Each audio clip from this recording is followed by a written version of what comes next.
My life was a study in controlled environments. The temperature of my apartment was kept at a steady 71 degrees. The books on my shelves were organized not by author or title, but by the emotional imprint they had left on me, a system comprehensible only to myself. My work as a freelance graphic designer was a digital landscape of grids and hex codes, of precise alignments and quantifiable results. I had built a fortress of quiet predictability around myself, and for the most part, I had convinced myself this was contentment. It was a grayscale existence, but it was safe. Loneliness was a low-grade hum in the background, a sound you eventually learn to tune out, like the buzz of a refrigerator. The fortress walls were breached by a rent increase notice, a slip of beige paper that felt more like a declaration of war.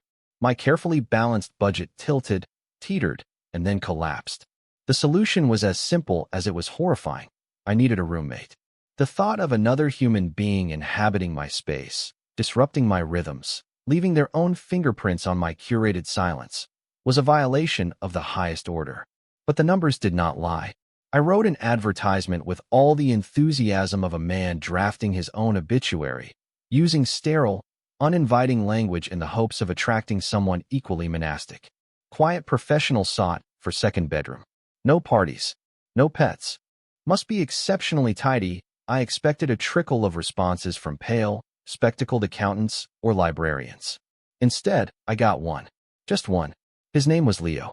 His email was short, grammatically sound, and ended with a cheerful, looking forward to seeing the place. That felt entirely too optimistic. I scheduled the viewing with a sense of grim resignation. The day he came, it was raining. A soft, persistent drizzle that blurred the edges of the city outside my window. I heard his footsteps on the stairs, firm and even, before he knocked. Not a timid rap, but a solid, confident sound that vibrated through the old wood of the door. I took a breath, smoothed down my sweater, and opened it. He was the opposite of the grayscale world I inhabited. He seemed to pull the light from the dreary hallway into his orbit. He was tall, built with the kind of solidness that comes from physical labor, not a gym. His dark hair was damp from the rain, curling slightly at his temples. He wore a simple gray Henley that stretched across his shoulders and a pair of worn jeans splattered with what looked like paint or maybe would stain. But it was his smile that truly undid me. It was wide and easy, yet it didn't quite reach his eyes. His eyes were a deep, clear brown, and they were taking in everything. The print on my wall, the nervous way I was holding the door, the very air in the room, with a calm, unnerving perceptiveness. "Julian," he asked. His voice was a low rumble, like distant thunder. It seemed to settle in my chest. I just nodded, my own voice momentarily abandoning me. "Leo," he said, extending a hand.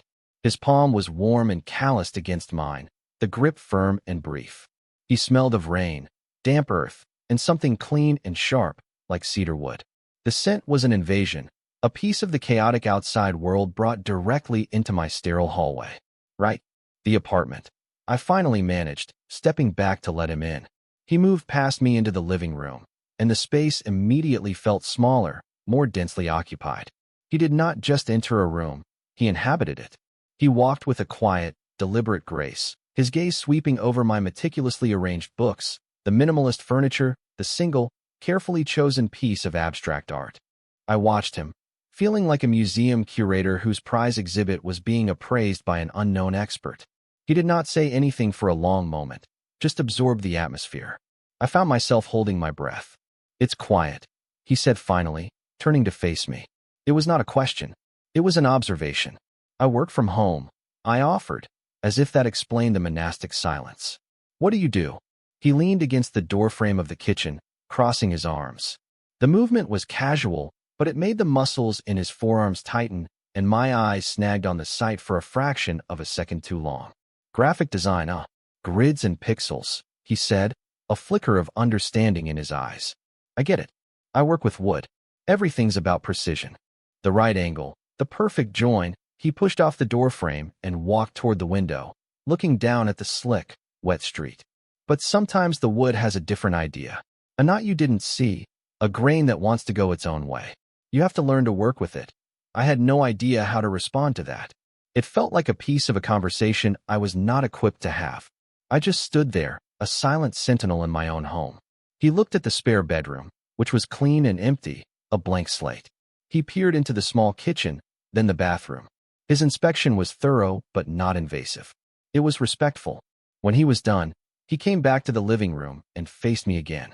That smile returned, a little softer this time. "I'll take it," he said. Just like that. No negotiations, no lengthy list of questions.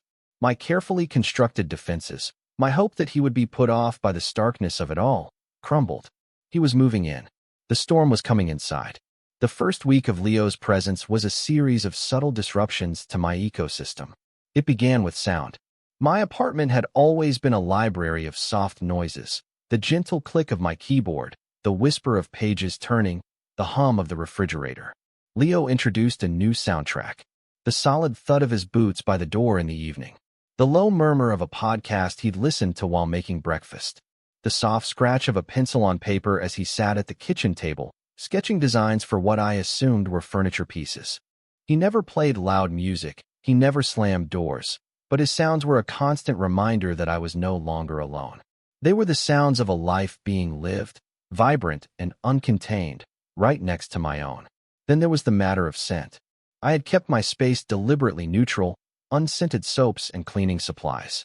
Leo brought the outside in. He came home from his workshop smelling of sawdust and varnish, a clean, earthy aroma that clung to the air in the hallway long after he'd passed through. In the mornings, the rich, dark scent of the coffee he brewed would drift into my office, a stark contrast to the delicate green tea I favored.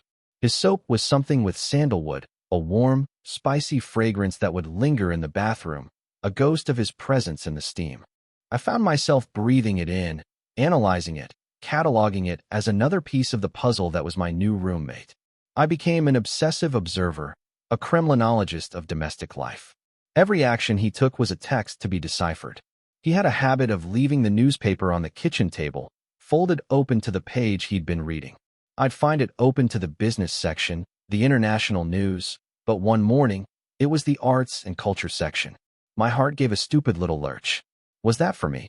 A silent acknowledgement of my own creative profession? Or did he just happen to like a particular review? I spent 20 minutes staring at a critique of a new gallery opening, trying to read the tea leaves of his intentions. He was surprisingly, almost unnervingly, tidy. He washed his dishes immediately after using them, wiped down the counter, and left no trace in the common areas. It was a small mercy, but it also felt like a challenge. His neatness was not the sterile, anxious tidiness that I practiced. His was an easy, efficient organization, the habit of a craftsman who respected his tools and his workspace. My order was about control. His seemed to be about respect. The difference was subtle but profound. Our interactions were brief, polite ellipses in the long sentences of our separate days. "Morning," he'd say, his voice still thick with sleep as he reached for the coffee grinder. "Hey," I'd reply, my own voice feeling thin and reedy in comparison. We navigated the narrow hallway with a practiced, careful dance, a slight turning of shoulders, a subtle intake of breath to make ourselves smaller. But sometimes, the dance would falter. The first time it happened, I was coming out of my office and he was heading to his room. We met in the middle. I zigged, he zagged. For a brief, searing moment, the entire side of my body was pressed against his. His chest was solid, warm. I could feel the hard muscle of his arm, the rough texture of his flannel shirt. I froze, my mind a sudden blank slate of pure sensation. The smell of cedar and sawdust was overwhelming, immediate. He steadied me with a hand on my arm, his fingers strong and warm through the fabric of my sweater. "Whoa, sorry," he said, his low laugh a vibration against my ribs. Tight quarters, he stepped back, and the contact was broken. But I could still feel the imprint of his body against mine, a phantom warmth that lingered for hours. I retreated to my room, my heart hammering a frantic, unsteady rhythm against my ribs. I sat on the edge of my bed and replayed the moment, the casual touch, the easy laugh. To him, it was nothing. A simple collision in a hallway. To me, it felt like a seismic event, a crack in the tectonic plates of my carefully ordered world. I started analyzing his smiles. There was the polite, closed-mouth smile he gave me in the morning, a simple acknowledgement of my existence. There was the slightly wider, amused smile when I'd say something particularly dry or awkward. But then there were other smiles, ones that were harder to categorize. Sometimes I would look up from my laptop and find him watching me from the kitchen, a small, quiet smile on his face that was not amused or polite. It was something else, something thoughtful, searching. The moment my eyes met his, it would vanish, replaced by the more familiar, friendly version. It left me feeling exposed, as if he could see right through the walls I had so carefully constructed. One evening, I was struggling to open a stubborn jar of pasta sauce.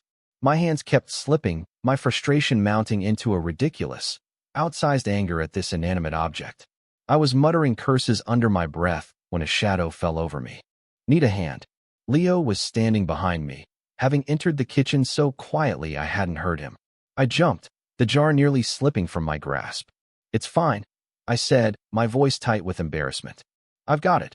I gave it one more pathetic, twisting effort. The lid refused to budge. He didn't say anything. He just reached out and placed his hand over mine, his fingers engulfing my own.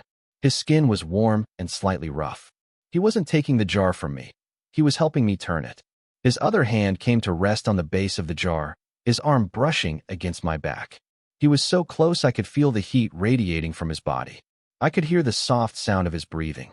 "Together," he said, his voice a low instruction near my ear. We twisted. The seal broke with a satisfying pop. The sound shattered the spell. I snatched my hand back as if I'd been burned. The jar sat on the counter between us, victorious and mundane. "Thanks," I mumbled, not looking at him. I could feel my face flushing. "Anytime, Julian," he said. His voice was soft, and when I finally risked a glance at him, he had that thoughtful, unreadable expression on his face again. He held my gaze for a beat longer than necessary before turning and leaving the kitchen. I stood there for a full minute, my hand tingling where his had been. I stared at the jar of sauce. My fortress was not just breached, it was occupied. And the occupying force was a quiet man who smelled like cedar and had the unnerving ability to undo me with a single, lingering touch. The low hum of loneliness I had grown so accustomed to was being replaced by a new sound, a rising crescendo of tension and a terrifying, exhilarating note of hope. And I had no idea what to do with it. The fragile truce of our separate but together lives was shattered by a force of nature older than the building itself, a summer thunderstorm. It rolled in one Tuesday afternoon, a bruised purple mass of clouds that swallowed the sun and plunged the city into a premature twilight. The first clap of thunder was a distant rumble, but it grew steadily closer, a predator stalking the quiet streets. I loved storms. They were the only form of chaos I could appreciate because they were external, a drama I could watch from the safety of my window without any obligation to participate. I was in my office, trying to finalize a color palette for a new client, when the lights flickered once, twice, and then died. The world went dark and silent, save for the drumming of rain against the glass and the sudden, oppressive absence of the refrigerator's hum. A moment later, a brilliant fork of lightning illuminated the room in a stark, blue-white flash, followed by a crack of thunder so loud it seemed to shake the very foundations of the apartment. My door opened. "You good?" Leo's voice came out of the darkness. "Yeah, just the power," I said, my own voice sounding small in the sudden vastness of the silence. "Breaker probably tripped," he said. I could hear him moving, the soft scuff of his shoes on the hardwood floor. "Fuse box is in the basement, I think." The landlord mentioned it when I moved in the basement. I had seen it once. It was a dark, damp cavern of stone walls, forgotten furniture draped in white sheets like sleeping ghosts, and a general air of Lovecraftian dread. The idea of going down there, especially now, was deeply unappealing. "You have a flashlight?" he asked. "On my phone," I replied. I fumbled for it on my desk, the beam cutting a narrow, shaky swath through the oppressive dark. I found Leo standing in the doorway, a dark silhouette against the deeper darkness of the hall. He had his own phone out, its light illuminating the lower half of his face, casting his jaw and the line of his throat in sharp relief. "All right," he said, his tone all business. "Let's go monster hunting." We made our way to the back of the building, our two small beams of light dancing nervously on the walls. The door to the basement was a heavy, wooden thing with a tarnished brass knob. It groaned in protest as Leo pulled it open, revealing a set of steep, rickety-looking wooden stairs that descended into absolute blackness. A cool, musty smell, the scent of damp earth and decay, wafted up to meet us. "Charming," I muttered. "You can wait up here if you want," Leo offered. There was no judgment in his voice, just a simple statement of option. But the thought of waiting alone in the dark apartment felt somehow worse than facing the creepy basement with him. "No, I'm good," I said, trying to sound more confident than I felt. "Two sets of eyes are better than one." Leo went first, his broader frame filling the narrow stairwell. I followed close behind, my light trained on the worn steps, trying not to imagine my foot plunging through a rotten board. The air grew colder and damper with each step. Down in the main space, our lights barely made a dent in the gloom. The ceiling was low, crisscrossed with thick pipes that dripped intermittently, the sound echoing in the vast, quiet space. Shapes loomed in the periphery. A lumpy armchair, a stack of old tires, something that looked disturbingly like a Victorian-era baby carriage. "Okay," Leo said, his voice a low anchor in the unnerving silence. "Landlord said it was on the far wall, near the water heater." We picked our way across the uneven concrete floor, our beams sweeping back and forth. I was hyper-aware of his presence next to me. The space between us felt charged, a live wire of proximity. Every time his arm brushed against mine, a jolt went through me that had nothing to do with the faulty wiring. The sound of his steady breathing was a counterpoint to the frantic drumming of my own heart. I could smell the faint, familiar scent of sandalwood from his soap, a strangely comforting anchor in the musty darkness. We found the fuse box, an ancient-looking metal panel on the stone wall. It was rusted at the edges and looked like it predated the invention of electricity. Leo played his light over the rows of switches. "Hold this for me," he asked, passing me his phone. I juggled both, trying to keep a steady beam on the panel. He reached up, his fingers tracing the labels, which were written in a faded, spidery script. The sleeve of his Henley rode up, exposing a corded forearm dusted with fine, dark hair. I found myself staring, mesmerized by the simple, competent movement of his hands. "There," he said, his finger stopping on a switch that was flipped in the opposite direction of the others. "That should be us." He pushed it firmly. It clicked into place with a satisfying thunk. Upstairs, we heard the faint, familiar hum of the refrigerator kicking back on. A collective sigh of relief seemed to pass between us. The tension in my shoulders eased. "Let there be light," Leo said, a smile in his voice. We made our way back up the stairs, the journey feeling significantly less perilous now that the threat of eternal darkness had been averted. Back in the apartment, the warm, steady glow of the lamps felt like a miracle. The storm outside was still raging, but inside, our small pocket of the world was safe and bright again. "I think that earns us a drink," Leo declared, heading for the kitchen. He returned a few minutes later with 2 glasses and a bottle of whiskey I hadn't known we possessed. He poured a generous amount in each and handed one to me. He'd also lit a single candle on the coffee table, even though the power was back. The small flame danced and flickered, casting a warm, intimate glow that the overhead lights couldn't replicate. He turned off the main lights, plunging us into a softer, more forgiving world of candlelight and shadow. We sat on the couch, a careful cushion's width of space between us. The whiskey was smoky and warm, sliding down my throat and pooling in my stomach. The silence that settled between us was different from our usual quiet. It wasn't the silence of 2 strangers cohabitating. It was comfortable, shared. The shared experience in the basement, as minor as it was, had forged some new, fragile connection between us.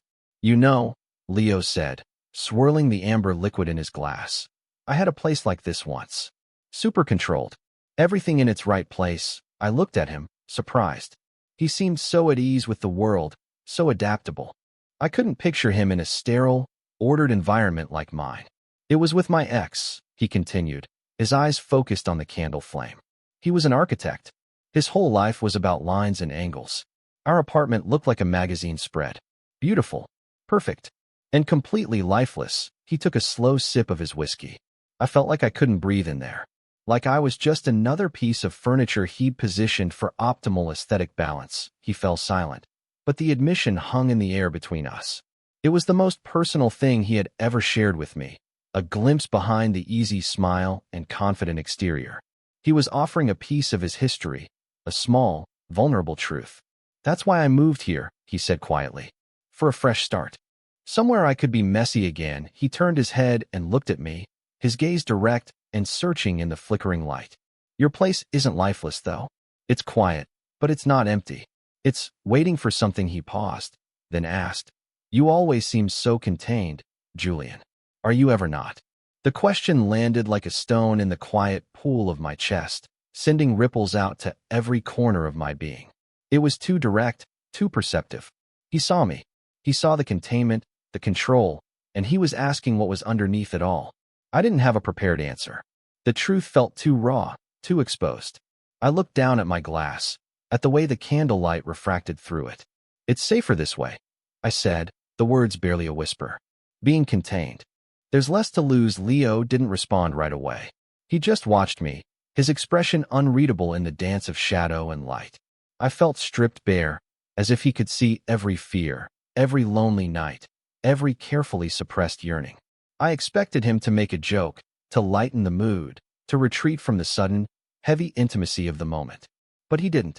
He just nodded slowly, a deep, knowing sort of acknowledgement. I get that, he said, his voice soft. But there's less to find, too. He leaned back into the couch, and the moment of intensity passed. We finished our drinks in that comfortable silence, the storm raging outside our window, the small candle flame holding the darkness at bay. For the first time since he had moved in, I didn't feel like my fortress was under siege. I felt like, maybe, someone had just unlocked the gate from the inside, and the world that was beginning to seep in was not nearly as terrifying as I had imagined. It was just quiet and warm, and it smelled faintly of whiskey and rain. The days following the storm were different. A subtle shift had occurred in the atmosphere of the apartment. The careful dance in the hallway became less rigid. Sometimes our shoulders would brush, and neither of us would flinch away. The morning greetings felt less like rote politeness and more like a genuine checking in. The space between us on the sofa, once a carefully measured distance, began to shrink.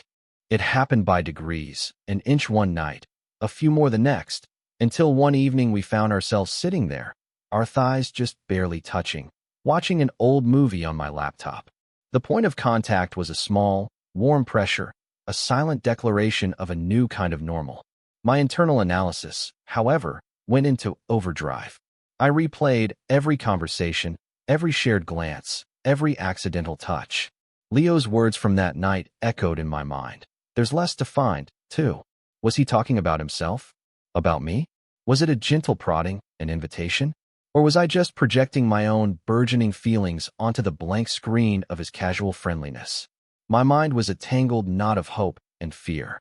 Hope that this quiet, steady man was seeing me, really seeing me, and fear that I was on the verge of making a monumental fool of myself.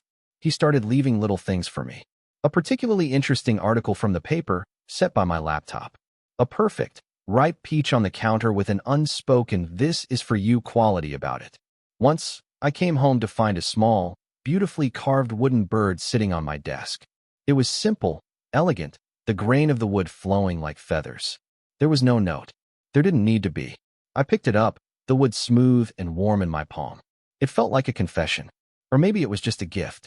The ambiguity was excruciating. I was becoming undone by kindness. My defenses were built for overt aggression or cold indifference, not for gentle gestures and quiet consideration. I didn't know how to fight a war of attrition waged with ripe fruit and sandalwood-scented soap. The tipping point came on a Thursday. It had been a brutal day. A client had rejected a week's worth of work, demanding a complete overhaul with a deadline of the next morning. I had been staring at my screen for 10 hours straight, my eyes burning, my brain feeling like a scrambled egg. Every creative impulse I possessed had shriveled up and died. I was tense, frustrated, and filled with the kind of self-loathing that only a creative block can induce. When I finally gave up for the night, every muscle in my neck and shoulders was a tight, angry knot. All I wanted was to stand under a stream of scalding hot water and wash the failure of the day away. I grabbed a towel and headed for the bathroom. Leo was out, or so I thought. His boots weren't by the door. The apartment was silent. The bathroom was my sanctuary within a sanctuary. I turned the shower on, cranking the handle as far to the hot side as it would go. The room filled with steam, the mirror fogging over, the white tiles disappearing behind a thick, comforting veil. The roar of the water was a welcome noise, blocking out the frantic, critical voice in my own head. I stepped into the spray, letting the heat soak into my aching muscles, and closed my eyes. For a few minutes, there was nothing but the water and the steam and the blessed absence of thought. I was in a cocoon, safe and alone. And then the cocoon was breached. I heard the bathroom door click open. My eyes snapped open. I froze, my heart leaping into my throat. Through the frosted glass of the shower door, I could see a tall, dark shape. Leo. He must have come in while I was in my office, his footsteps masked by my own focused misery. He must not have realized I was in here. Any second now, he'd see the steam, hear the water, and back out with an embarrassed apology. But he didn't. He stepped further into the room and closed the door behind him. The click of the latch was deafeningly loud over the rush of the water. My mind went blank. What was he doing? The small room was now thick with steam, and his presence felt enormous, a disruption of the very air. I stood paralyzed in the stream of water, my skin prickling. I could see his silhouette moving, a slow, deliberate shadow on the other side of the glass. He walked over to the sink, to the fogged-over mirror. I see him. I see the dark shape of him, standing there. He isn't leaving. My heart is a wild bird trapped in my ribs, beating its wings against bone. The water is suddenly too hot. The steam is choking me. Why isn't he leaving? My own breathing is ragged, loud in my ears. This is a mistake. A terrible, mortifying mistake. He raises a hand. I can see the motion through the blurry glass. I hear a faint, soft squeak. The sound of a fingertip tracing a line on the wet surface of the mirror. What is he writing? What is he doing? This can't be happening. My mind is screaming at me to do something, to say something, to turn off the water, but my body is locked in place, a statue under the relentless spray. Then his voice cuts through the noise. It's low, impossibly calm. Forgot my toothbrush. The words are mundane. The delivery is not. His tone is layered with something else, something heavy and deliberate that has nothing to do with dental hygiene. It's a line drawn in the sand. A test. He knows I'm in here. He knows I can hear him. He's not getting his toothbrush. He's just standing there, waiting. The silence that follows his words is more loaded than any sound. It stretches, taut and humming with unspoken tension. The water keeps running, a frantic, meaningless noise in the face of this monumental stillness. He has made his move. The air is thick with questions he hasn't asked, with answers I'm terrified to give. The entire world has shrunk to this small, steamy room, to the space between a man in a shower and a man standing on the other side of the glass, waiting. My hand moves. It feels disconnected from my body, an automaton acting on some deep, primal instinct that has overridden the panicked screaming of my rational mind. My fingers find the handle of the faucet. I turn it. The roar of the water cuts out. The sudden, shocking silence is absolute. The only sound is the frantic thumping of my own heart and the slow, steady drip of water from the shower head. Drip, drip, drip. Each one lands like a hammer blow in the quiet. I am standing here, naked, vulnerable, with nothing but a thin layer of cooling water on my skin. He is still there. I can feel his presence, a weight in the room. My hand goes to the shower door. It trembles slightly. This is it. This is the point of no return. I can stay in here, hidden behind the frosted glass, until he gives up and leaves. I can pretend this never happened. Or I can open the door. I can step out of the gray, safe world and into the terrifying, vibrant unknown. I pull the door open. He's standing there, leaning against the counter, just as I knew he would be. He hasn't moved an inch. His arms are crossed over his chest, and he's watching me. The playful, easygoing mask he usually wears is gone. In its place is an expression of raw, unguarded intensity. His eyes are dark, searching, and they are fixed on mine. The air is so thick with steam and tension I can barely draw a breath. I quickly, clumsily, wrap a towel around my waist. It feels like a pathetically inadequate shield. We just look at each other for a long, silent moment. The world has ceased to turn. There is only this room, this steam, this unbearable, electrifying silence. Then he moves. He pushes off the counter and takes a step toward me. Then another. He stops when he's barely an arm's length away. He is so close. I can see the faint stubble on his jaw, the way the damp air has made his eyelashes dark and heavy. I can smell the sandalwood on his skin, the clean scent of his laundry detergent, the unique, indefinable scent that is just him. He lifts his hand, slowly, as if not to startle a wild animal. I flinch, but I don't pull away. I am rooted to the spot, mesmerized. His fingers are warm, his touch impossibly gentle as he rests his palm flat against my chest, right over my heart. I can feel my own frantic pulse beating against his hand. His gaze never leaves mine. Then, he moves his finger. He doesn't trace a random pattern. He doesn't caress. He writes, slowly, deliberately, using the condensation on my skin as his ink. A long, straight line down. A curve. J. My breath hitches. My mind short-circuits. He continues. U. L. I. A. N. He traces the letters of my name onto my skin. It is the most intimate, most possessive, most terrifyingly beautiful thing anyone has ever done to me. Each stroke of his finger is a brand, a claim. He is not just touching my body. He is naming me, seeing me, acknowledging me in a way that strips away every last one of my defenses. When he finishes the last letter, his hand remains flat against my chest. His thumb strokes softly over the spot where he wrote the N. My eyes are burning with unshed tears. The fear that has lived in my chest for so long, the fear of being seen, of being known, is finally, blessedly, replaced by something else.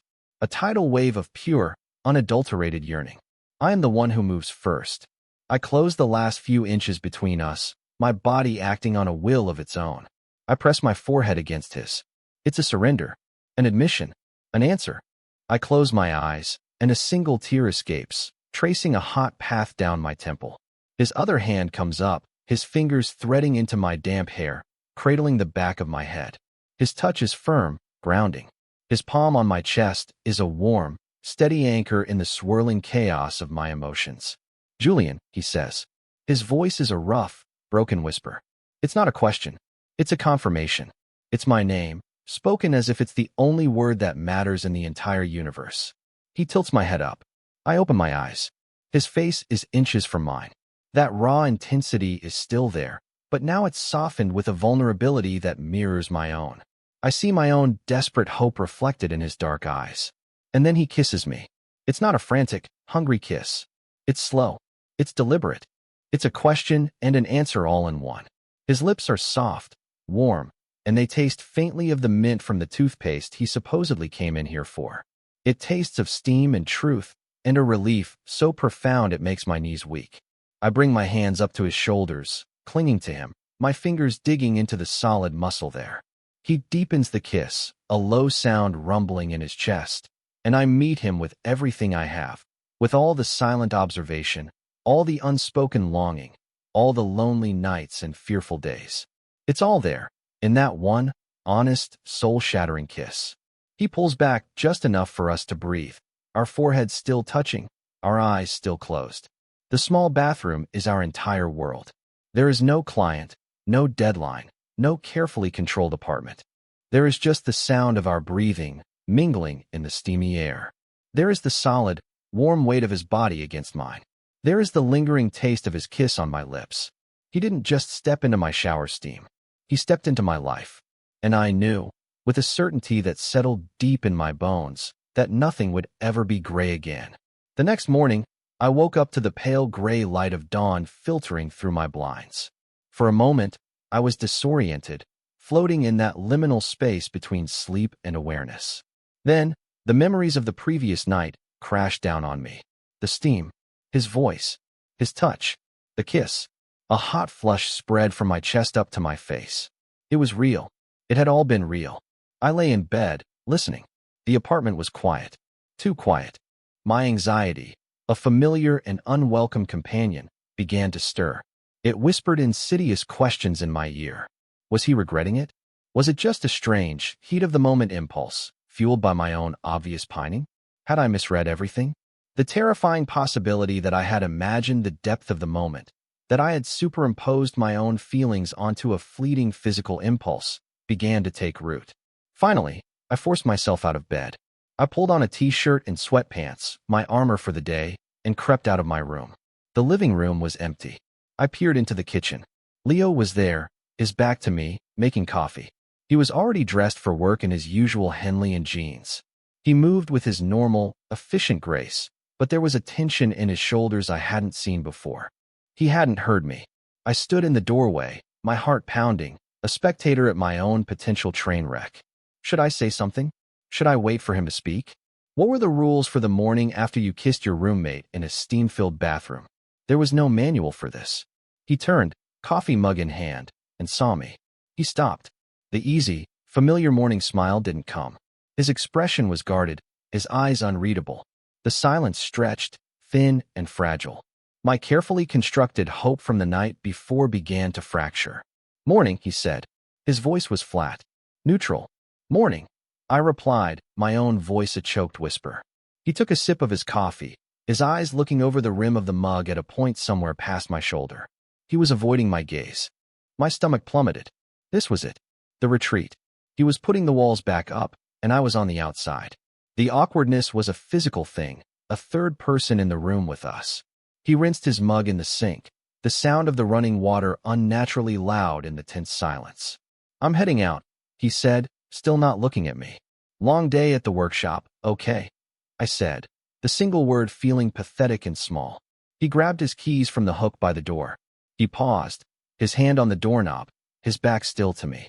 I held my breath, praying he would turn around, that he would say something, anything, to dispel the suffocating cloud of doubt that was filling the room. He didn't. He just opened the door and left, the soft click of the lock echoing in the quiet apartment. I stood alone in the kitchen, the rich smell of his coffee mocking me. The anxiety that had been a whisper was now a full-throated roar. I had been a fool, a complete and utter fool. I had mistaken a moment of intense proximity for intimacy, a spark of physical curiosity for a flame of genuine emotion. I spent the entire day in a fog of misery and self-recrimination. I couldn't work. I couldn't think.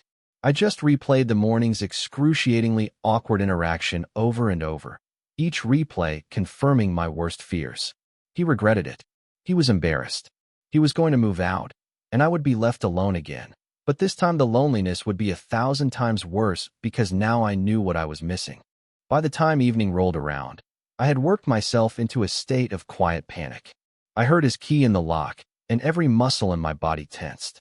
I was sitting on the couch, pretending to read a book, my eyes staring unseeingly at the page. He came in, dropping his keys in the bowl by the door with a clatter. He kicked off his boots. I could hear him moving around the kitchen, the familiar sounds of him unpacking his lunchbox, getting a glass of water. I kept my eyes glued to my book, my knuckles white where I gripped the cover. Then the sound stopped. I felt his presence behind the couch. I knew he was standing there, watching me. I refused to look up. I couldn't bear to see the pity or the awkwardness in his eyes. He walked around the couch and stood in front of me, blocking the light from the lamp. I had no choice but to look up. His face was serious, his brow slightly furrowed. The guarded expression from the morning was gone, replaced by something more resolute. He didn't say anything. He just reached down, his movements slow and deliberate, and took the book from my hands, setting it aside on the cushion next to me. Then he took my hand. He didn't just grab it. He carefully, methodically, laced his fingers through mine. His calloused palm was warm and dry against my own, which was cold and clammy. His grip was firm, steady, an anchor. He held my gaze, his dark eyes intense and unwavering. "I was a coward this morning," he said, his voice low and clear. I panicked. "I'm not used to this. To feeling this." He squeezed my hand gently. "But I wasn't playing Julian. Not last night. Just so you know." The relief that washed over me was so sudden and so immense that I felt dizzy. It was a physical release, a great, shuddering exhalation of breath I hadn't even realized I was holding. The knot of anxiety in my stomach didn't just loosen, it dissolved completely. I couldn't find my voice. I just stared at him, my eyes wide, and nodded. A single, jerky nod. A small, slow smile touched his lips. It was the first genuine smile I had seen from him all day, and it was like the sun coming out from behind the clouds. He sat down on the coffee table in front of me, so our knees were touching, and he didn't let go of my hand. "Good," he said softly. "Because I've been wanting to kiss you again since the second I walked out that door this morning." A few days later, our new, fragile reality faced its first test. Our landlord, Mr. Henderson, was a portly man in his late 60s with a comb-over that fought a losing battle against the wind and an arsenal of folksy, vaguely inappropriate jokes. He'd stopped by to fix a leaky faucet in the kitchen sink, a task he insisted on performing himself with a great deal of huffing and puffing. Leo and I were in the living room, trying to act casual, but the simple act of sitting a little closer together on the couch than we used to felt like a revolutionary statement. Mr. Henderson, having finally vanquished the drip, came into the living room, wiping his hands on a greasy rag. "All fixed up, boys," he announced cheerfully. His eyes darted between me and Leo, taking in our proximity, the easy way Leo's arm was resting on the back of the couch behind my shoulders. A sly, knowing smirk spread across his face. "Good to see you two are getting along so well. Saves me the trouble of playing mediator. You know what they say, a good roommate is hard to find, but a really good roommate is even harder." He finished with a wink that was meant to be conspiratorial, but just felt greasy. I froze. It was the kind of casual, insinuating remark I had spent my whole life learning to absorb and ignore. My usual response was to go rigid, offer a tight, meaningless smile, and wait for the moment to pass. The familiar shame and anger coiled in my gut. I could feel the heat rising in my face. I started to pull away from Leo, a reflexive retreat into the safety of invisibility. But Leo's arm tightened behind me, a subtle, firm pressure that kept me in place. He didn't look at Mr. Henderson. He looked at me. He held my gaze for a long moment, a silent question in his eyes. "Are we okay?" I gave the smallest, almost imperceptible nod. Then he turned his attention to the landlord. His easygoing smile was gone. His expression wasn't angry or aggressive. It was just flat, devoid of warmth. "We don't find that funny, Mr. Henderson," he said. His voice was quiet, calm, but it carried an unmistakable weight of authority. It was not a request. It was a statement of fact, a boundary being drawn in clean, clear lines. The smirk vanished from Mr. Henderson's face. He blinked, clearly taken aback. He stammered something about just kidding around, grabbed his toolbox, and made a hasty retreat, suddenly very interested in inspecting the hallway carpet. When the front door closed behind him, the apartment was quiet again. Leo's arm was still around my shoulders. He didn't move. I leaned my head back against his bicep, closing my eyes. I felt protected. It was a novel sensation. I had always been my own defender, my own shield, and my primary defense was to make myself small and unnoticeable. Leo hadn't made a scene. He hadn't been loud. He had simply stood his ground, and by extension, our ground. He had faced the small, ugly moment with a quiet strength that I had never been able to muster on my own. "You okay?" he asked, his voice soft now. I opened my eyes and turned my head to look at him. "Yeah," I said, and my voice was steady. "I'm okay." He gave my shoulder a gentle squeeze. In that small, quiet moment, something fundamental shifted. The fragile connection forged in steam and confession was beginning to temper into something stronger, something that could withstand the pressures of the outside world. We weren't just two men who had kissed. We were a we, and we were going to be just fine. A week later, the late summer air had turned crisp, a harbinger of the autumn to come. We had fallen into a new rhythm, one that was both exhilarating and deeply comforting. It was a rhythm of small intimacies. The way he'd hand me a cup of coffee in the morning, his fingers deliberately brushing mine.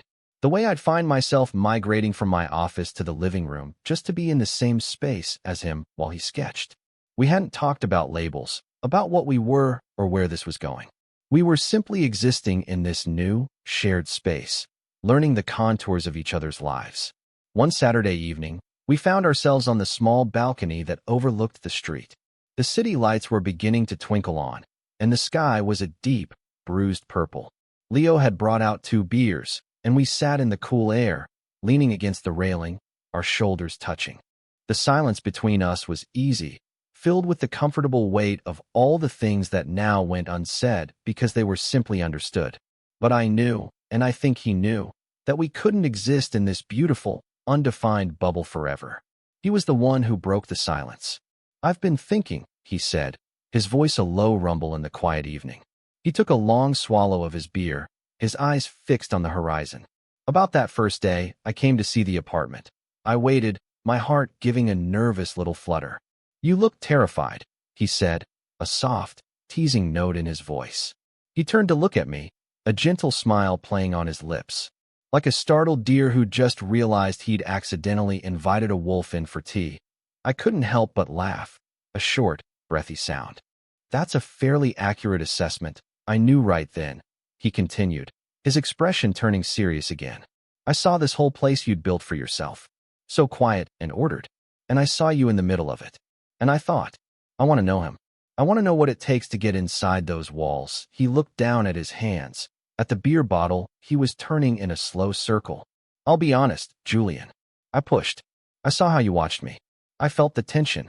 And I kept pushing, just a little, to see if you'd push back. His confession hung in the cool night air.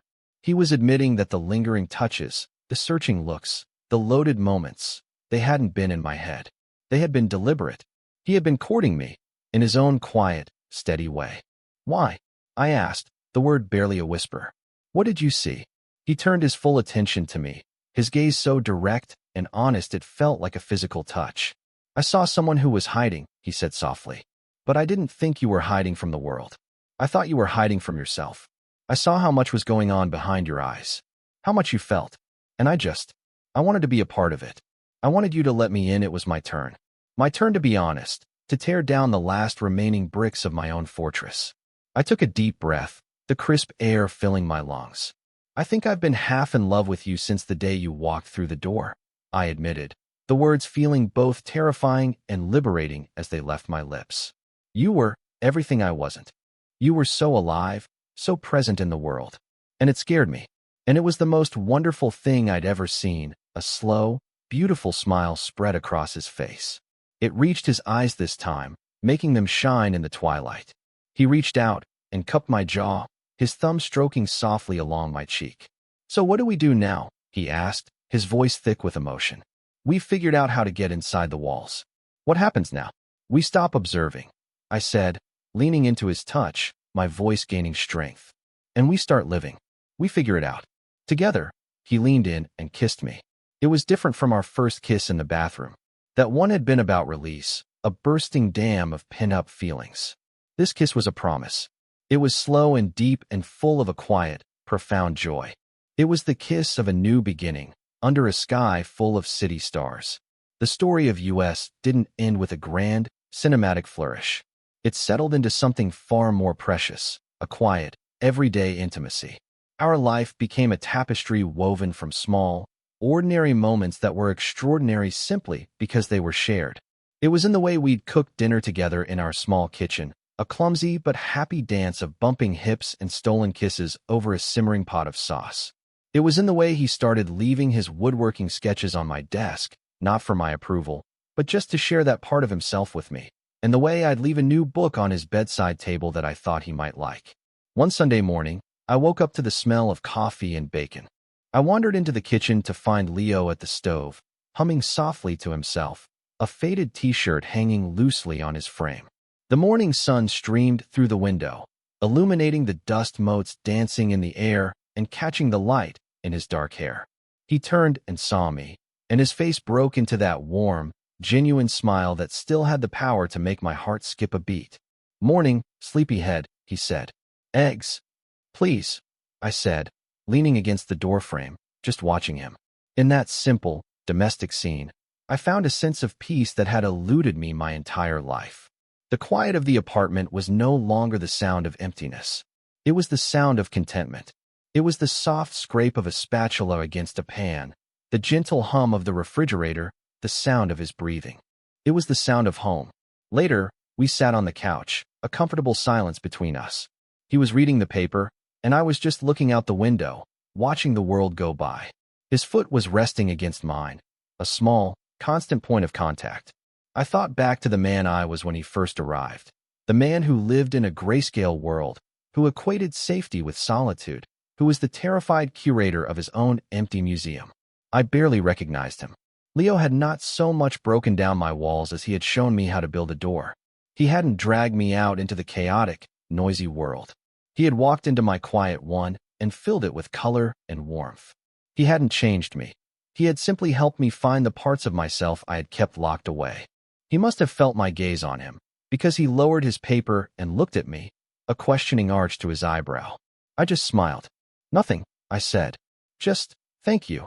He didn't need to ask what for. He just smiled back, a deep, knowing smile that said everything. He reached out, took my hand, and brought it to his lips, pressing a soft kiss to my knuckles. My world was still a controlled environment. But now, I was no longer the one in control. Love was. And for the first time in my life, I was not afraid. I was home, not in a place, but in a person. And our story was just beginning.